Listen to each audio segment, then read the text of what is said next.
Keshod police station દ્વારા આરોગ્ય વિભાગમાં ફેસિલિટર તરીકે કામ કરતી મહિલાના ઘરમાંથી વિદેશી દારૂનો જથ્થો ઝડપાયો છે। મહિલા બુટલેગરે રસોઈ બનાવવાના ચૂલા નીચે ભોંયરું બનાવીને દારૂનો જથ્થો છુપાવ્યો હતો। પોલીસને મહિલા બુટલેગરના ઘરમાંથી 26 વિદેશી દારૂની બોટલોનો જથ્થો મળી આવ્યો હતો, જેની કિંમત ₹8,060 થાય છે અને રોકડ 2,000 મળી કુલ 10,060નો મુદ્દામાલ કબજે કરવામાં આવ્યો છે।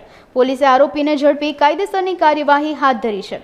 કેશોદ પોલીસે હાલમાં એક દારૂનો કેસ કરેલો છે, હાઉસ રેડ, જેમાં વિદેશી દારૂની જુદી જુદી બ્રાન્ડની અલગ 26 બોટલ મળી આવેલી છે, જેની અંદાજે કિંમત ₹8,000 છે।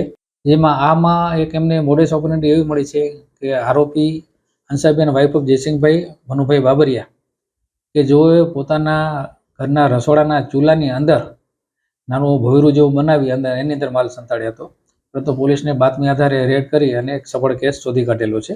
તપાસ દરમિયાન એ પણ જાણવા મળેલું છે કે આશાબેન છે એ તાલુકા હેલ્થ ઓફિસર ની અંડરમાં એક આશા ફેસિલિટેટર તરીકે કોન્ટ્રાક્ટ બેઝ ઉપર પણ કામ કરે છે અને આ હંસાબેન ઉપર અગાઉ પણ પ્રોહિબિશનના કેસો દાખલ થયેલા છે અને આગળની તપાસ કેશોદ પોલીસે હાથ ધરેલી છે।